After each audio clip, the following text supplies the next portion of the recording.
This week on Black, White, and Red All Over, we have read. We're going to review. You want to recommend some things? Recommend some things. Let's do that. Yeah, we're going to recommend some stuff. Yeah, I think that's why we're here. You sure there's nothing, like, not another R that we can do? We can rip up? No. Yeah. No, we don't rip up. Rascal Comics. Flats. That's an R. Pirate. Roddy Piper? Yeah. Maybe? Yeah, we're going to Roddy Piper some comics. Yeah.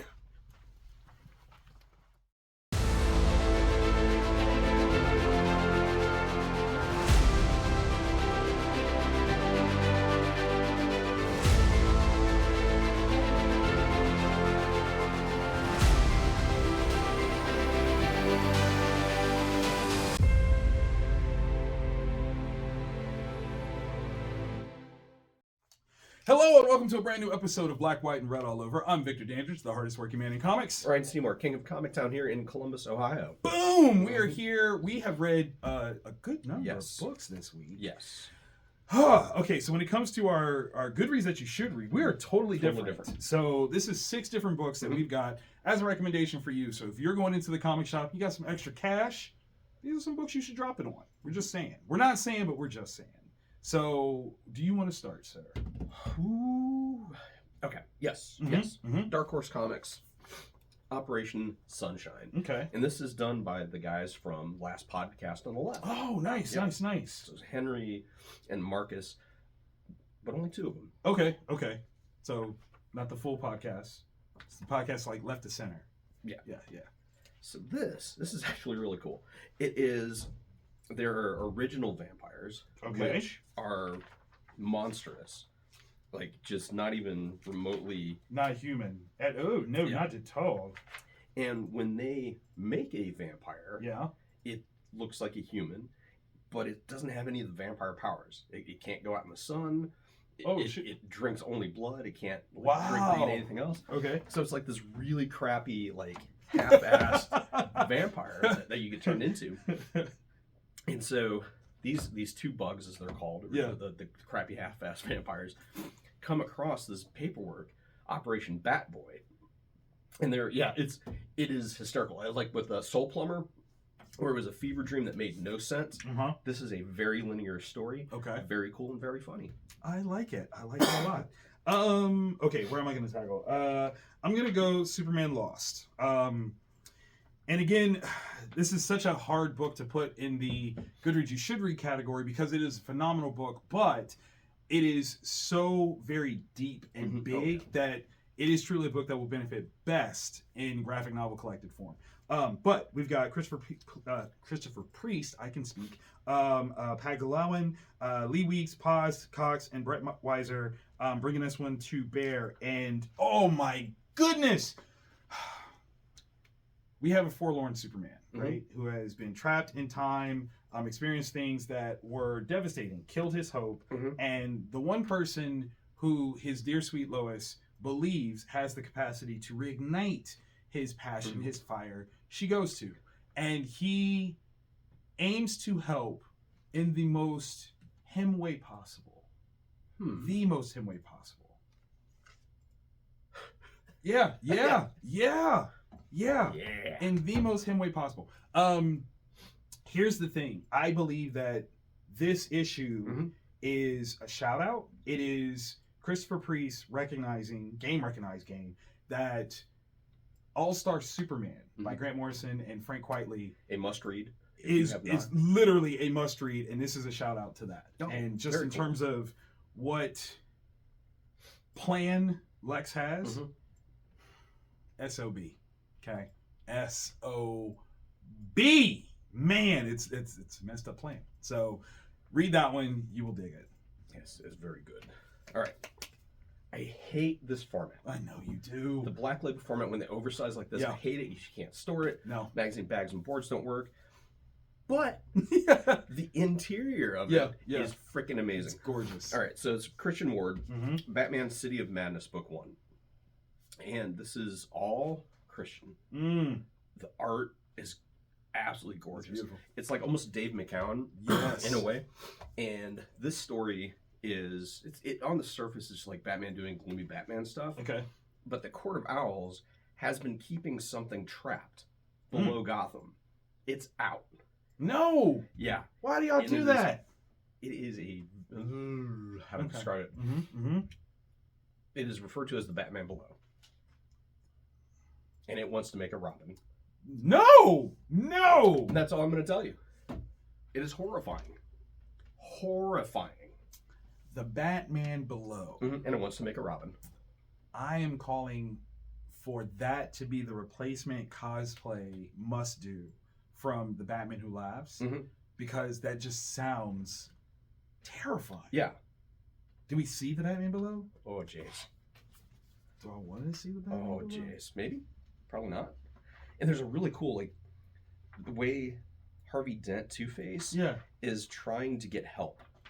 Okay. Like, he's legitimately, like, there's something No, I didn't want to see. No, why would you show me that? Right? Oh, that was awful. Okay. It's gonna have trouble brushing its teeth. God, I don't want it to have teeth either. That wasn't polite. Okay. Oh God, that just threw me all the way. I was not, out of all the things that could have been, I was not prepared for that one. I don't know why. Oh, because when you think of Batman, you don't think of that is that. That is worse. It's so much worse. Smell too. I can't imagine it doesn't smell. No, it's not the smell. It's the sound it makes.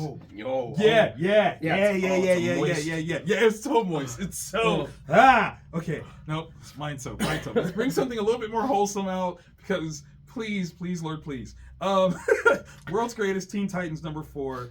Wade, Lupacino, and Blair.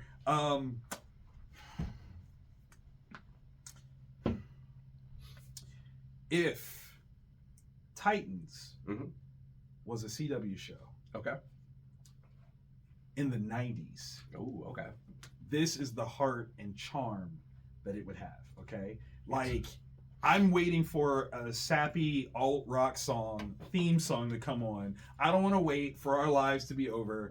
Like it is so sweet. The characterization here. This is not about Fights and Tights adventures. It is literally about the interaction of these young heroes and how who they are as people is starting to come out and all the different things. This one, of course, is focusing so very sweetly. I mean, we see a story here, but as Mark Waid is so wonderfully apt at doing, there are multiple stories. But there is a piece in here, a key piece, that is Wally West, Roy, and Garth, and how their interactions would work. It's powerful. This Mark Waid dude can write. He can. He should be somebody in this industry. I think there's hope for him. Like, 30+ year career ahead of him and behind him. Whatever. Like, he's good. He's getting started. He's good. Yeah. He's just shaking it off, man. He's just shaking it off. What is that? All right, another Ryan book. All right.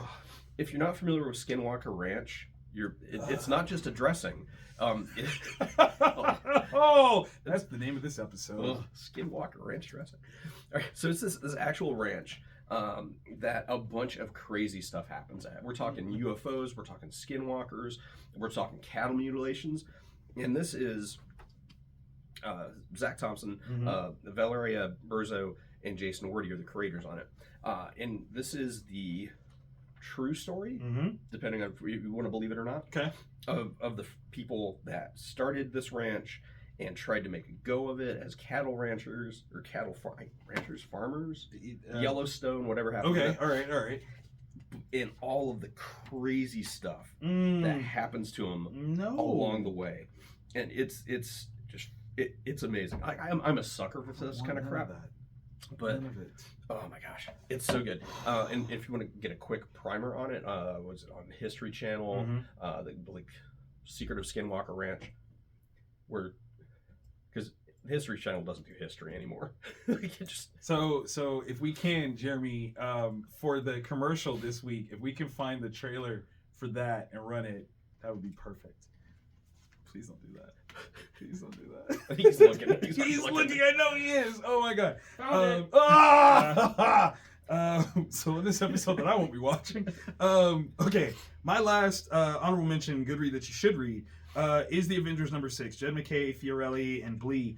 Okay, so I've been saying how there's been this amazing back and forth of wins between the bad guys here, this blighted, evil group, and the Avengers. And they are, the thing that I've loved the most about it is that they are very smart. Like, it's not MacGuffin-centric. It's not like, oh, look, Deus Ex Machina, all of a sudden the gods have done this thing. They are really smart, like, iterations for considering what the powers are of the Avengers and what these, you know, newcomers can do and making that work in terms of the story.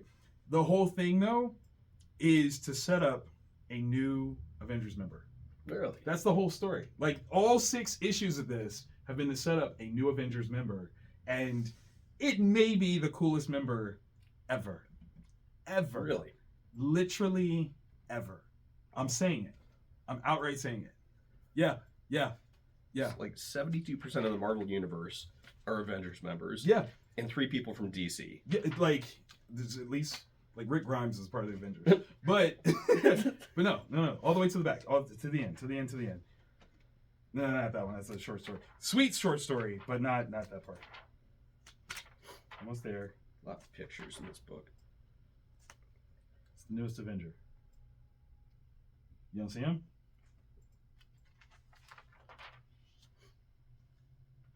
The newest Avenger. Really? Yes. Interesting. Is interesting. Yes. Such a wonderful setup. I'm excited. And I think, yeah. By way of setting the stage, this is on par with Jason Aaron's establishment of something with the Avengers and moving forward. So I'm very excited about this one moving forward because I think that opens up a lot of opportunity and it's going to be some fun things. So yes, very, very cool. Very, very cool. Highly recommend. So these are the good reads you should read if you have some extra dollars. Toss them these ways. But when we come back, we're going to have the must reads, the things that you have to go to the shop for this week or else. Yeah. What are you doing otherwise? What? Exactly.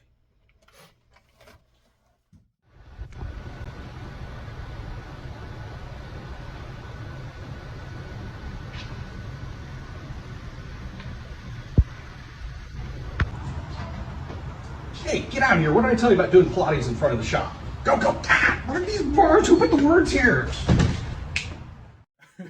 And we're back. I'm still Victor Dandridge, the hardest working man in comics. Ryan Seymour. the behind the scenes stuff that happens here shall never be released. I'll just say it like that.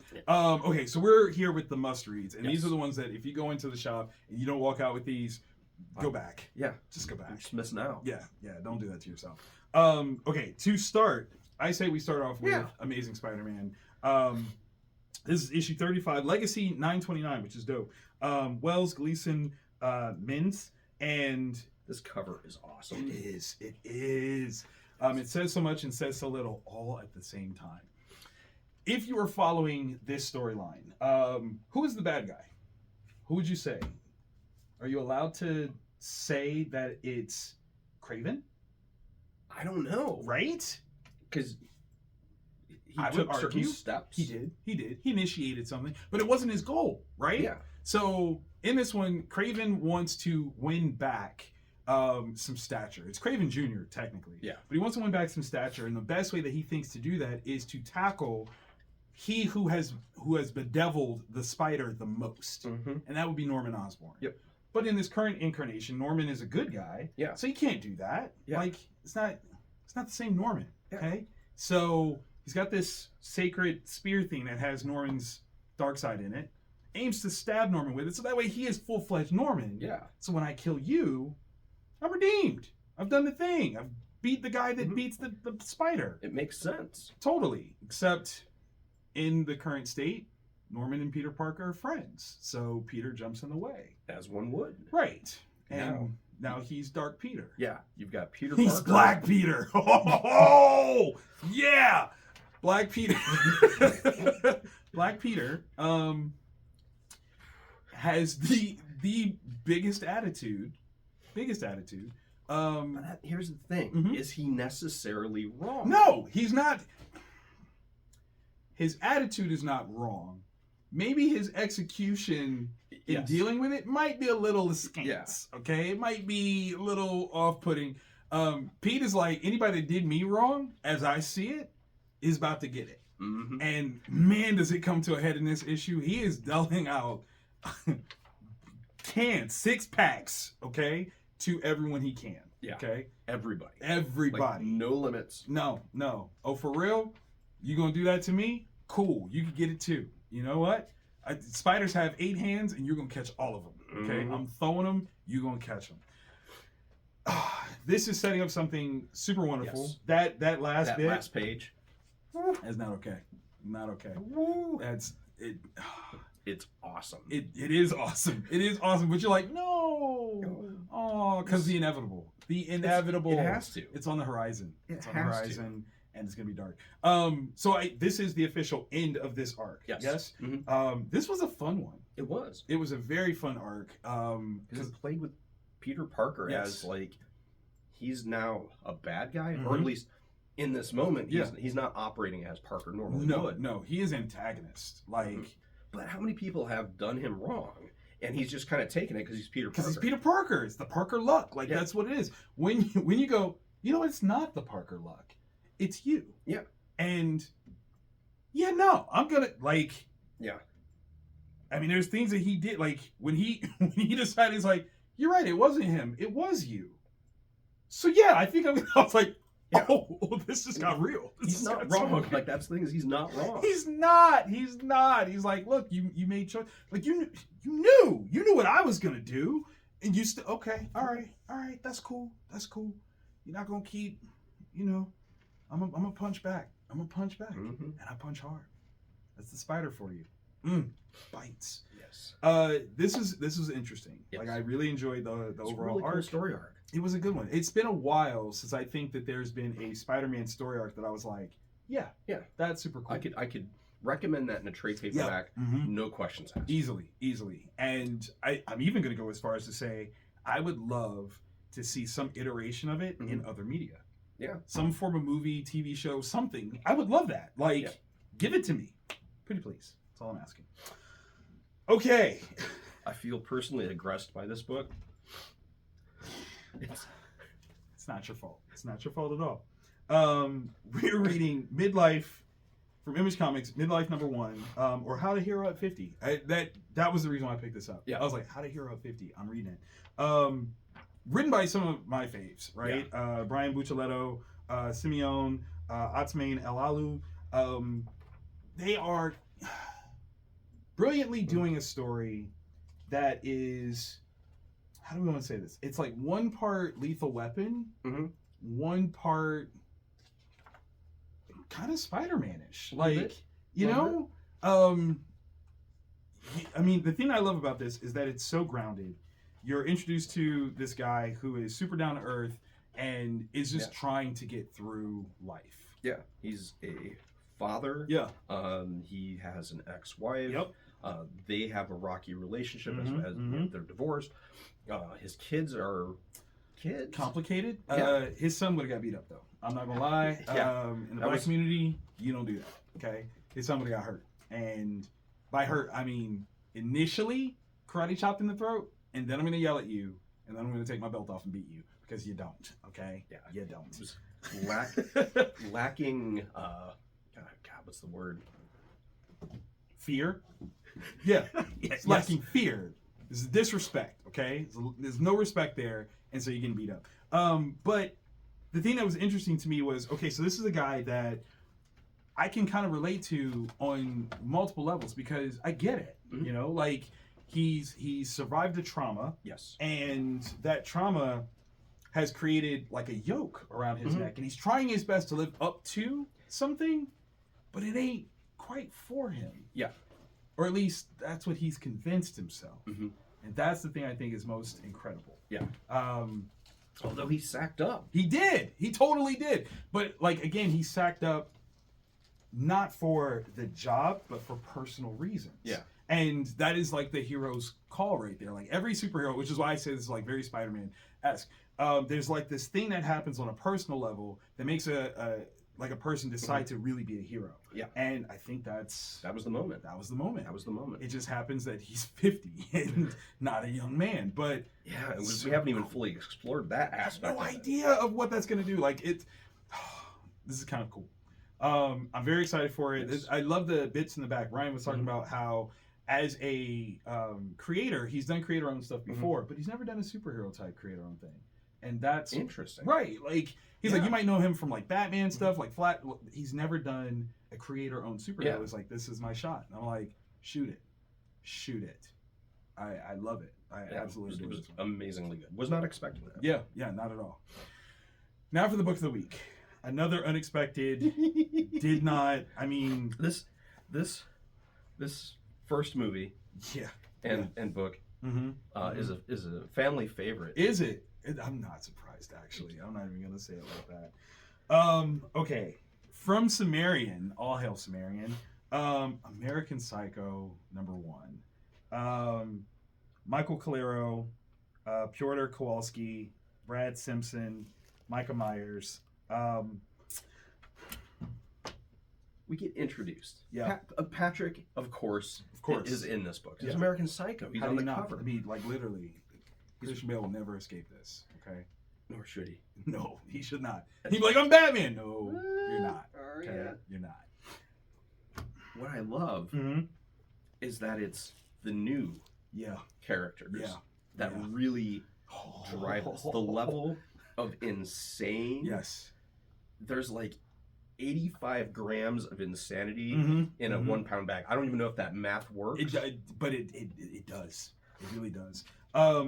What I loved about this was the collision of perspectives. Yeah. Because you're following like one story and you go, okay, I know where this is going. Nope. Psych! No, you don't. Not even no, close. you don't. Not even. And then it throws in another wrinkle. You're like, wait, what does that have to do with the... Okay, all right. How insane. All right. So, you people have to read it. Yeah, you got it.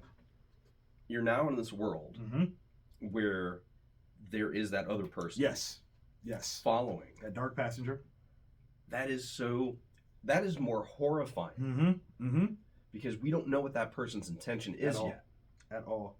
And the art, the way they draw him when he is not fully clothed.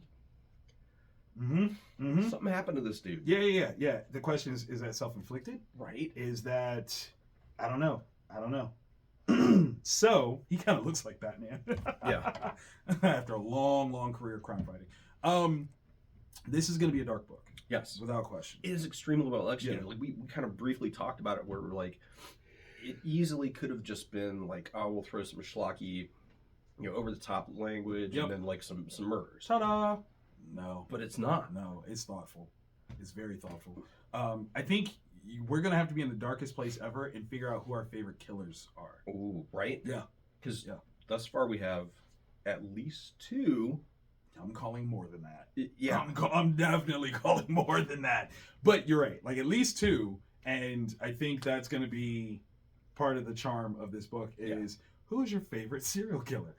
It's a terrible conversation. Not a great icebreaker on the first date. But when it comes to comics, it's excellent. A-okay. Yeah. So definitely come in, grab American Psycho, be of age. Please be of age. Yeah, this one's not for the kiddies. No. There is the violence. Yes. There's some loving. Yeah, I was gonna say there's the handshake between body parts. Yeah, body high fives. Lots of them. Yeah, happens. And there is some shaming. There is some shaming, so be prepared. It was the 80s though, so it was totally normal. Yeah, back we then. didn't know any better. We should have, but we didn't. We were bad. So read that with that context.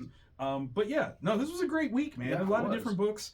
I enjoyed everything I read. And we want to know what you read. So if you enjoyed everything, comment below. Tell us what we might have missed out on.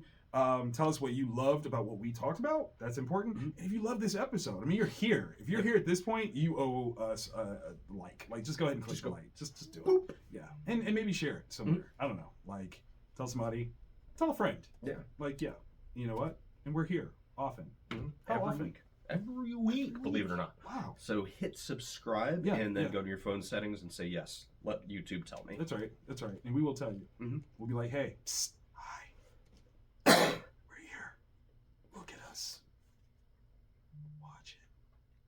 shirt from Vic's show. I'm never gonna live that down. Never gonna live that down. Thought I was Robin. I really thought I was Robin. Okay, not just any Robin, but like Marlon Wayans' Robin from the supposed, Batman Returns. I guess I'm Nightwing. Light skin wing. Oh wow! We'll see you guys next week. I killed Ryan.